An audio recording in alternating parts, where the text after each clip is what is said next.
Hi. Good evening, everybody. This is becoming quite a thing. Trying to think of topics that are important to myself, to people, to others. It's a little bit more than I thought it was going to be. But this is actually what makes it fun. Jason, how you doing? It's good to see you. Glad to see you're paying attention. Or chiming into my video. I do appreciate it. I've been doing these for about a week now. Tonight, we're going to take an hour and I'm going to start with bullying. That's going to be my primary conversation, and I'm going to lead that into how it has changed, evolved, and gotten worse since parents are no longer parents. I'll start with myself. I was actually bullied quite a bit growing up. I was called a skank. I was pushed around, attempted to be beat on, and I'll get into that later. Even when I joined. Cool, that's awesome. Even, even joining martial arts at a very young age, football, I never really belonged. I've always had a big nose, so that was the main part. My sister, believe it or not, caused a lot of bullying. Was the epicenter of a lot of bullying too. Growing up, so her and I got it both. Sometimes I got it because I was her brother. I'm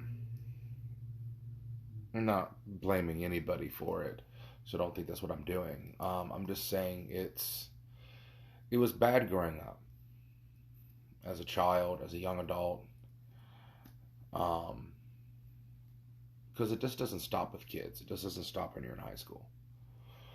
Um, there's people that on my Facebook who honestly didn't treat me well at all. That if I held any grudges, I wouldn't piss on them to put them out. But, hi, Aunt Julia. Hi, Michael. Hi, everybody, for joining in. I just want to go ahead and say that real quick while I'm getting in this. My dad was a big man, too. And believe it or not, I got made fun of for that even. Because my dad was a custodian, is what most people thought of my father, when actually he was one of the head techs in my town. Yes, he worked for the school system.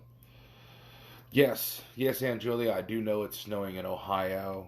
Talked to Mom earlier. I hope you guys are safe, and I hope you guys have everything you need, because I know how hard it is for you guys to get in town from where you guys are at. But like I said, bullying was a thing growing up. But when we were kids, it was different. At least I want to say it was different because, my dad had a thing. He always said to never start a fight, but by God, you better finish it. Because if you don't, I'm going to take care of you when you get home.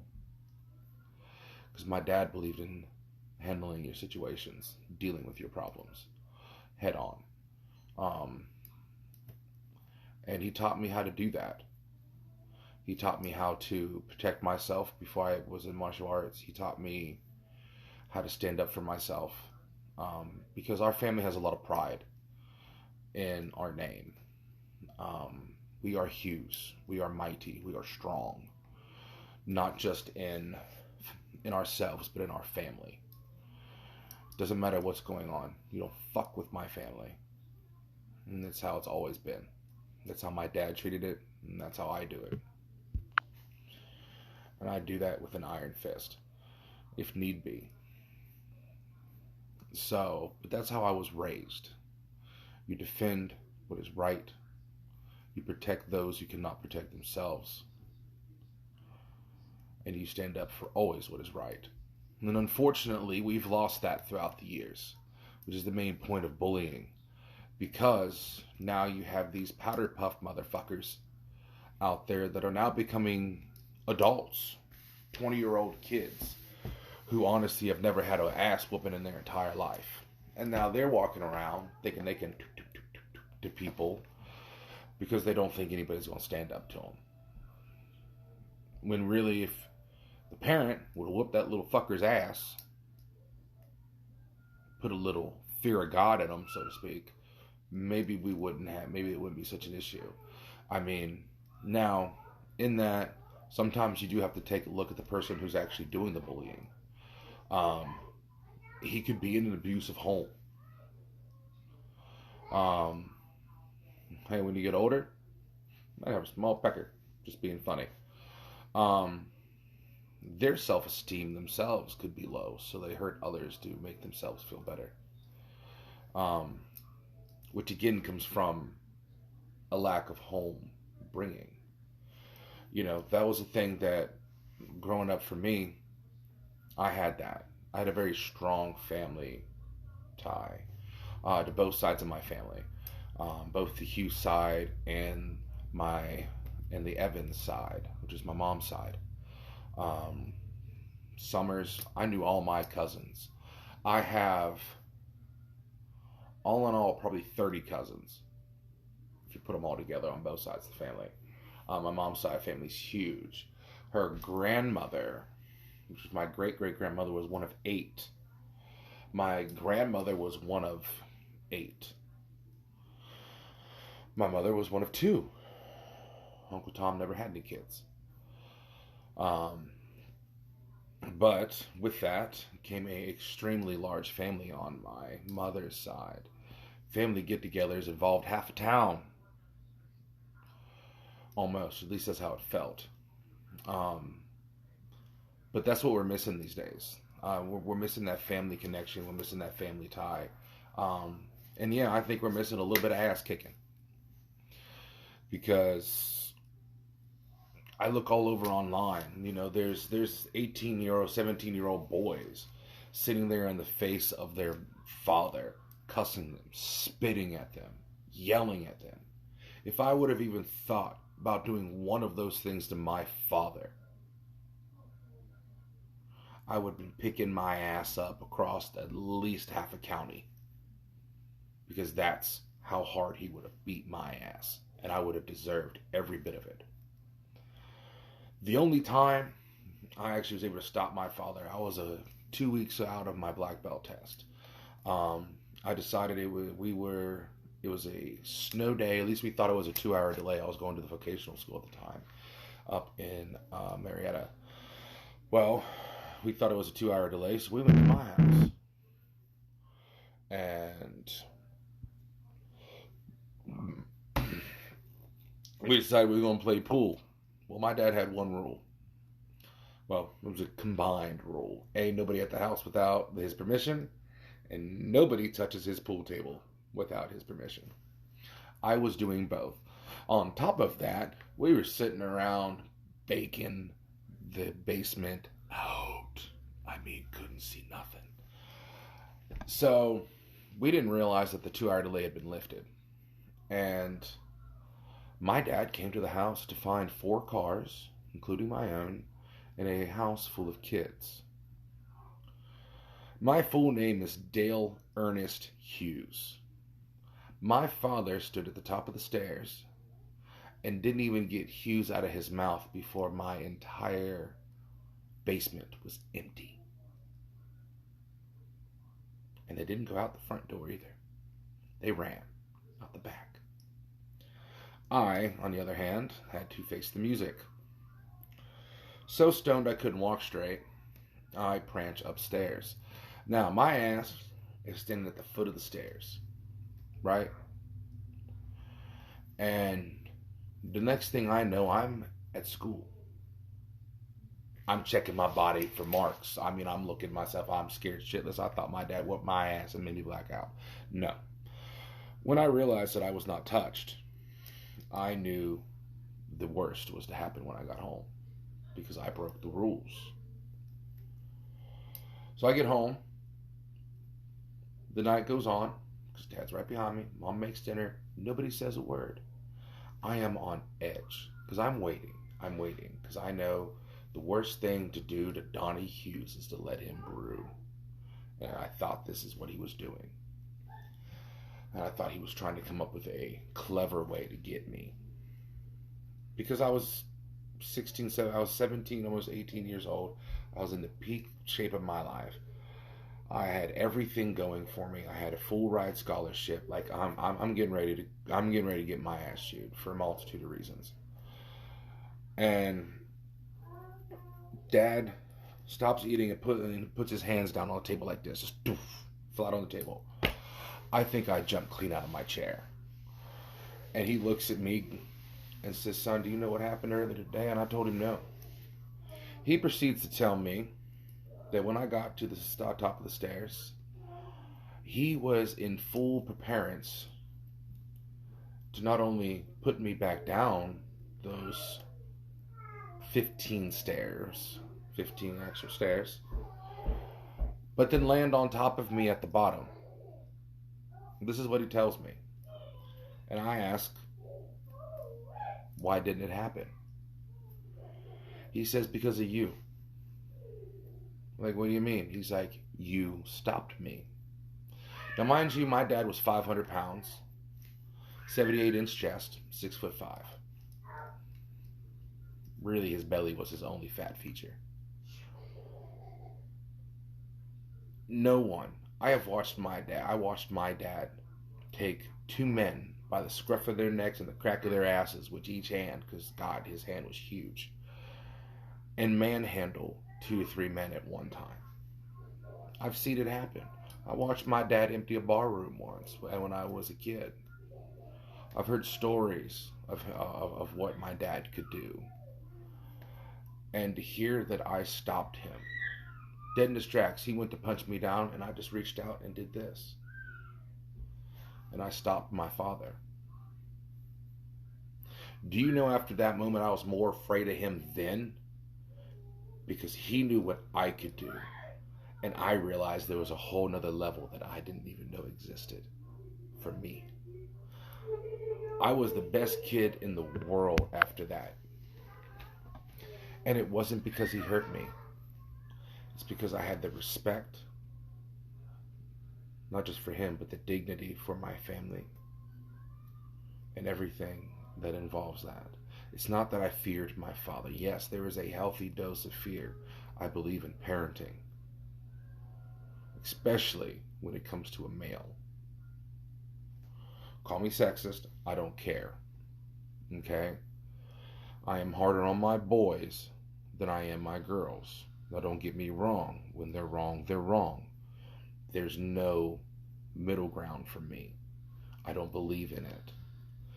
But unfortunately, we have raised this generation from mine down, has raised these people who don't have that.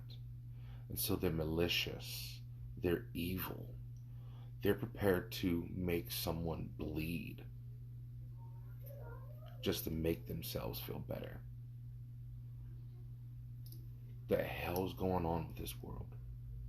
Why has this become okay? Because you have people out there that are too afraid to punish their children because it might hurt their feelings when they're young.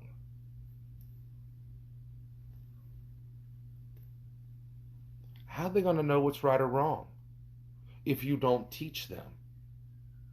How are they going to know that bullying and picking on people and pushing people is wrong? Do you know my big ass got shoved into a locker once? It took 5 people to do it. And my face was towards it, and I was taken completely upon surprise. But it took 5 people my size and bigger to put my ass in one of those things. It happened. So, ain't right. I found each one of them people one by one. Some of one at the end I took on too at the same time.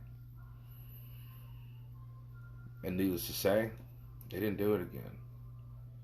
There was one time I even took on a father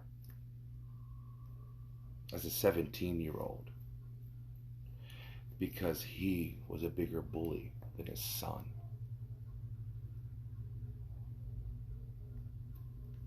You see where I'm going with this? It's not always just because the kid, it's just how the kid is. No. It is a taught behavior at times, even. It's like racism. Some people might not like the fact I am even going to say that. Thank you, Jason. I appreciate that. If you like this one, you need to go back and watch my other ones. Yesterday's was about Harleys, so if you just want to listen about Harley Davidsons, that's what yesterday's was about. But the other ones, this is what I'm talking about. These are the videos I'm taking because these are the things that people need to hear, because we have raised a bunch of disrespectful, hateful, ignorant people. And this is our future, guys. I mean, it's not, this is our future generation. These are the people that are going to take care of us one day. Seriously? The way they're doing us, the minute we become wheelchair bound, they're going to take us out like a good horse and put us in a hole. Because they don't care about anything else. It's just like abusing women. You know, a man that abuses a woman is not a man. You're a punk. And if you have an issue with what I'm saying, I live in McMinnville, Tennessee, on Bybee Branch Road. If you got any questions, I have no problem talking to you. Because beating a woman is the most asinine, pussified act a man could ever do.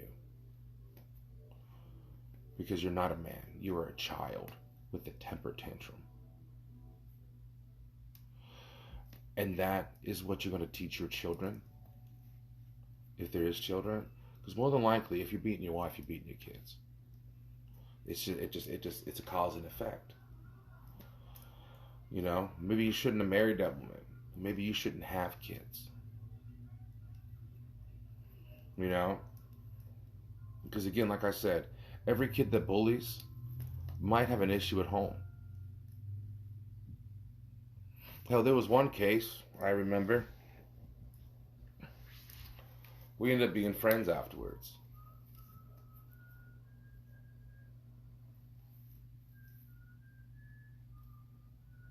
What is it? Entitled, yes. Sorry, it took me a minute to realize that.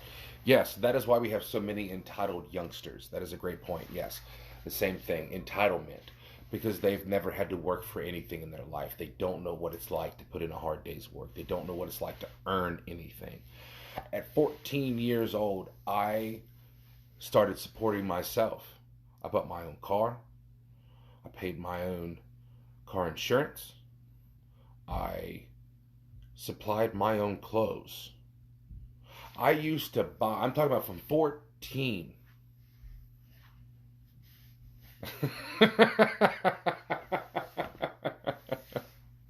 Thank you, Jason. Thank you. But yeah, from 14 years old, I supported myself. My daughter's poking her head, and right now she's not asleep yet. But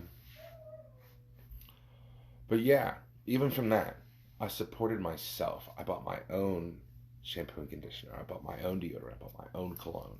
I did everything. I dressed in FUBU and JNCO. Yes, I'm going back. Okay? FUBU, JNCO, Tommy, I had it. Okay? South Pole, I wore it. Okay? And yeah, I still was called a skank. Why? Why? I used to say I'm the best dressed fucking skank out there. Okay? Because the people, at least the people I hung out with, were loyal. unlike the ones that will sit there and talk smack and be rude and belittle and be mean, because there was no loyalty there. There was no honesty. There was no trust. Because how could they know that? Their parents didn't teach it, so how did they know how to have it? Okay? Now, growing up, I had an old teacher. We had an old teacher. Actually, it was my history teacher in middle school. He actually taught my dad. His very first class, my dad was in. So it was kind of cool because he got to teach me history as well. Now, by the time he got to me, obviously he was an old man because my dad graduated in 1977. So we're talking 90s now. There was a kid that kept being mouthy and would throw things at him. God, I wish I remembered his name. And he would tell the boy to stop. He'd even send the boy down to the principal's office. Nothing would happen. One day, this kid came in late. He said something to him. The teacher said something to him, and he said, "Fuck you," to the teacher, and went to attack the teacher. I didn't know he could move like that. That old man flipped him on top of his desk, held him down by his throat, and called the principal. Now, if that happens, they could be arrested, prosecuted.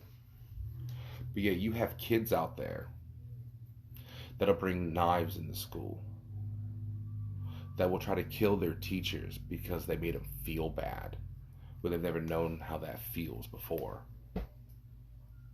My uncle worked for those schools in the mid-city in Cleveland. Now, I'm not saying anything about racism on this. Now, I got about 5% on my phone, so I'm going to be changing my camera angle real quick. My uncle worked in an inner-city school, and he had to deal with this all the time. Oh, that sucks. Where's mine?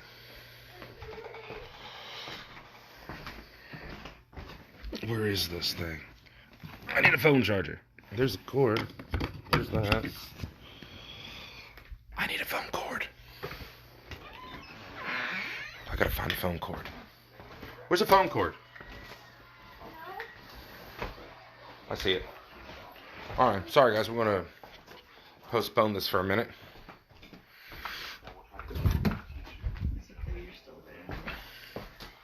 Oh, really? Okay.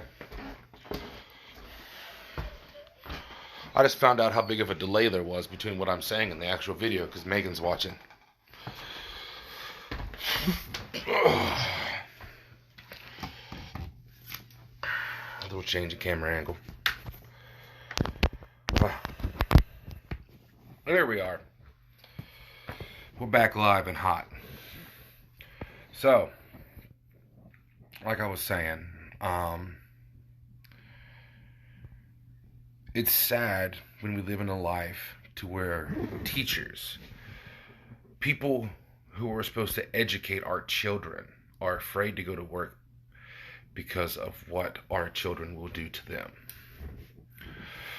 You know, I used to watch, there was a couple movies when I was a kid, a couple 80s movies, you know, of school gangs, and I think it was actually called The Teacher or something like that, or The Principal or something like that. If y'all know which one I'm talking about, please tell me. But just some hood rat gangbangers. Now I want to let that be known. Now I ain't talking about no race. I ain't talking about no kind of people. I'm just talking about what it is. Color means nothing.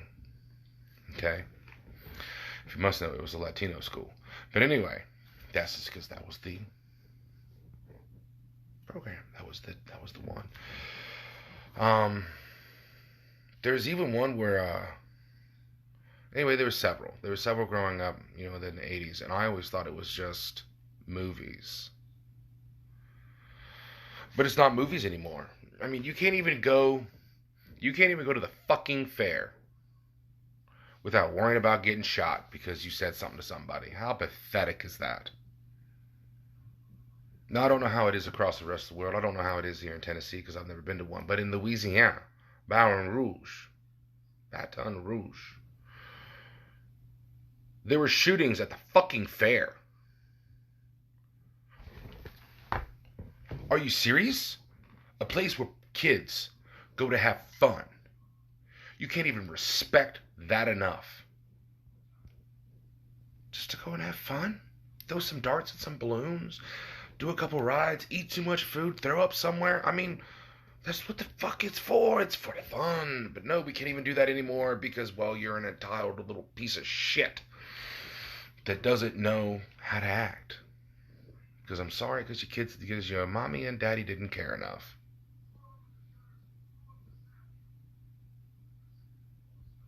Say something. Because you can't. So, the reason I bring this up is because I've just been watching some videos online and it just keeps popping up. Just things like that. And it's just aggravating to me. And especially coming from someone that lived that lifestyle, that did that. Sorry, I got a little something on my tongue. That was weird. Anyway, it was a hair. So yeah, I mean, it's a sick, sad world. When you even have adults that act more like children than men. You know, they sit there, they make their wives feel like shit, send their wives into fits of depression because they want to feel good about themselves, make their daughters and sons feel worthless. For what? I mean, why? Why?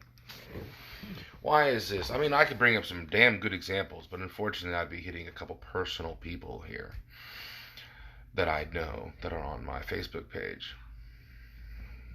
So, I'll leave it alone, but I will say it is a sad world we live in, to where even your own parent sets out to make you feel worse about yourself, when we're supposed to be the ones that pick you up, tell you that you're better than, push you to be better than what we were, than what we are.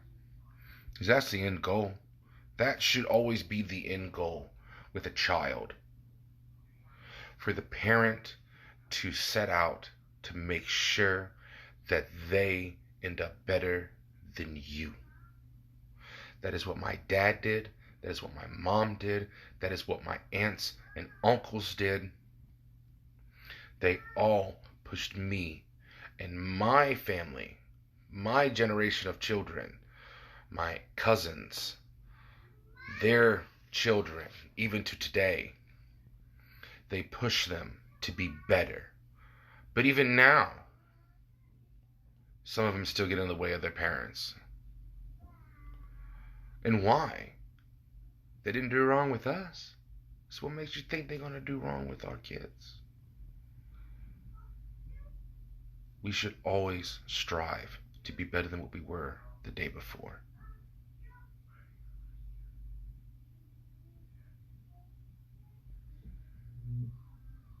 Anybody argue? I don't think so. So, I'm not saying that every time a bully steps up to another kid, it's always their fault. Sometimes it may just be what they know and all they know. Now, that doesn't mean that little shit doesn't deserve to get his ass beat any less. But at times, if you're good enough, step up to the daddy, because more than likely he's a bigger punk than his son. And for those out there who actually want to discipline our children and do right, we're not allowed to, because society now says it's wrong. Taking out generations of actual successful training. Because my dad was hard. I knew the sting of a paddle. I knew what it was like to receive the stiff hand of justice. If I was wrong, I was punished. That's how it should be. But no, our jails now run over full of people who are entitled, who think they're better than. Do you know? That's right. The parents are to blame because the kids only know what they are taught. And if they are not taught, if they are not trained to be better, then how can they? So that's the point of tonight. That's everything I'm trying to get out right now. Yeah, I know I'm going to step on a few toes. I look forward to it, actually. Because if I offend you, then more than likely you're the person I'm talking about. Yep, that's that one. So if you get mad, if you actually get mad at what I'm saying, if it crawls under your skin, I want you to go to the mirror. I want you to start this video over again. And I don't want you to look at the TV. I don't want you to look at the screen. I don't want you to look at anything else. I want you to look in the mirror. I want you to look at yourself as an adult, as a parent, and listen to what I'm saying. Do a little self-evaluation, because we all have to. I am no saint, okay? Even as a parent who does believe in physical discipline, there is still a fine line you have to walk between discipline and abuse, because there is a fine line that you can cross there. Some of us don't know that line. That's why some of these kids, some of these adults that think they're just disciplining their children, you're doing more harm than good. Because you're creating that behavior. Just like Jason said, you're creating that to blame because the parents are to blame because you're creating that atmosphere for that kid to do that. There's nothing wrong with a little bit of healthy fear, but if you take it too far, it will overflow and develop into that child, and that child will spew it out into the world, and they don't care who they hurt. And now you've created another generation of little shit, just like you were. So, we should always fight for those who could not fight for themselves.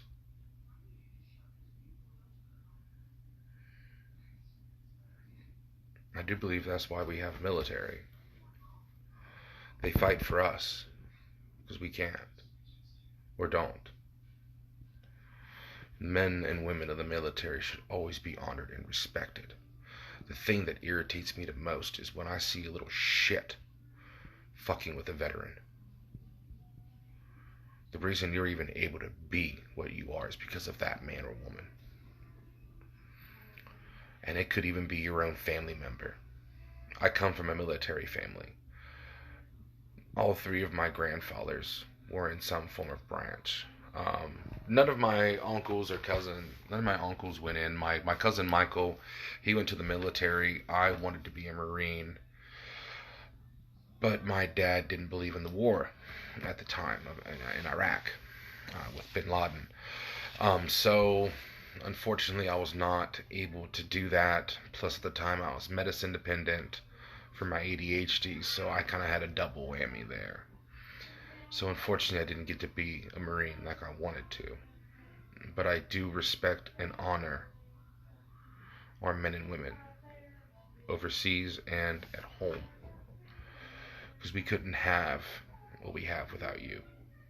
So there's my commemoration to, or my tribute to the men and women that defend our lands every day.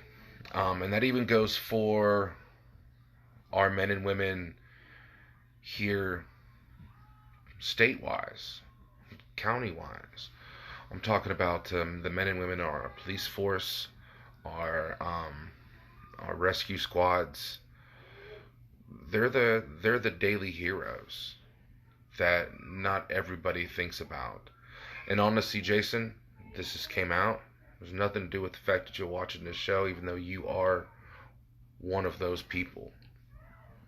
And I thank you for that. Because you keep us riders safe. You save us when we need it. And I have 100% respect for what you do, because I don't think I could do it. Not day in and day out like you do. So thank you. Thank you for all those who put on a uniform every day and protect us, even if it's protecting us from ourselves. So I think I've made a really good point tonight on this. I've really hit it home. I feel good about this one. So this one's not going to be as long, I don't think, because like I said, there's only so much you can say about bullying before you just become a broken record. So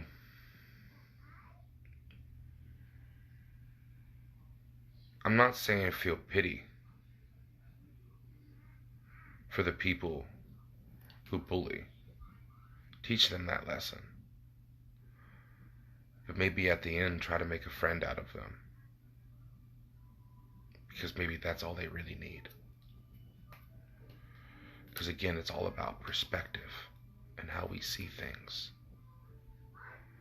I'm out to change some minds. I'm out to maybe even give a bit of peace of sanity back to the world. And Jason, thank you. I respect you.